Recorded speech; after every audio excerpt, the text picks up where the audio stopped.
Hey guys, now we're up here on this deck that's newly turned into another urban, suburban, whatever you want to call it, place where I can have lots and lots of vegetables.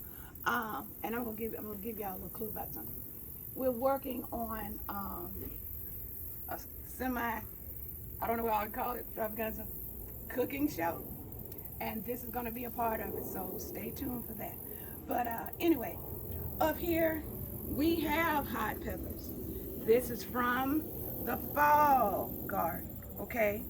And I don't know whether you've ever heard of Tiny Tim tomatoes, but these are Tiny Tim, and we're gonna get a close-up for you.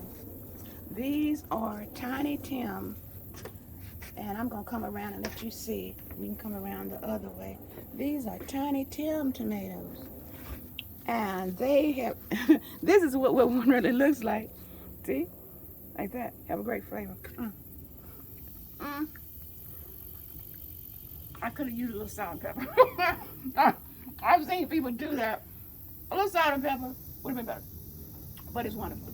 Now, what I want to let you know is that always remember that Jesus is the center of joy in the midst of turbulence, calamity, sadness, loss.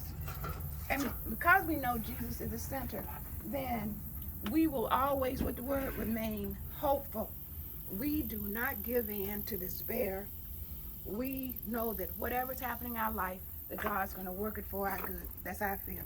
With everything going on, I promise you. So just affirm that daily. Now, back to what we're talking about. Okay. Let's let you see how I plant some seeds, which I do love planting seeds. Okay. What I'm going to do, first thing you'll do is this. Make sure that you have water in your pail. So I'm just going to do a little bit of water, because that's all I have is a little bit of water. But you're going to wet this whole area, okay? And you're going to wet the whole area and wet the soil first. After you wet your soil, then that's when, you don't do it when it's dry like this, because it's just too dry. So what you're going to do is wet the soil, not have it overly wet. Then you're going to go along, and I like using things like this. Okay, I'm going to go along and carve out a trench. And all the seeds you see growing up here, this is exactly how I did it. Okay, you're going to carve out a trench. Then, so in here, I'm carving out 2 trenches, okay? And then what I'm going to do with my seeds, I'll open the seeds up. Then I'm going to take out a few. See, I'm going to take out a few seeds. And I'm just going to drop a few seeds right over in here. And then I'm going to skip a space. And then I'll drop a few more seeds right in there. And then I kind of continue the process. But I don't just put seeds all the way along here now. And then after that, I just gingerly cover it up. Okay, gingerly cut it up, cover. Then with more water, I would just water that in like that.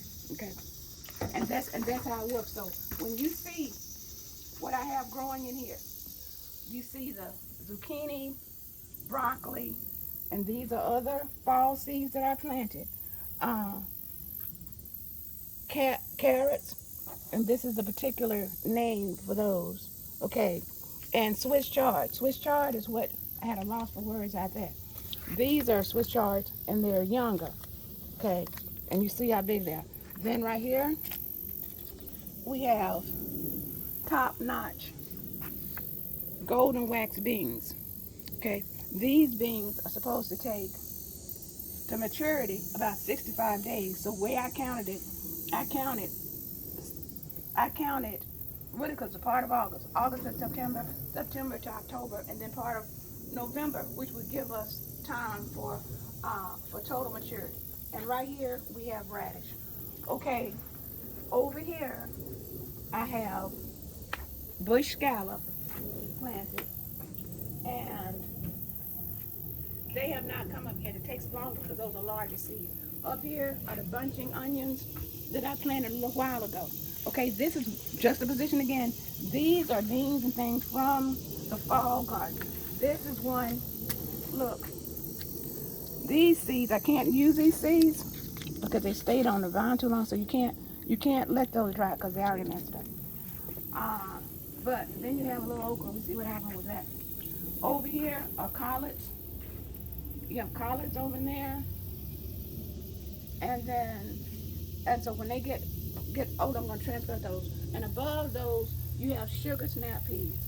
Now, this is another, and I want you to see this.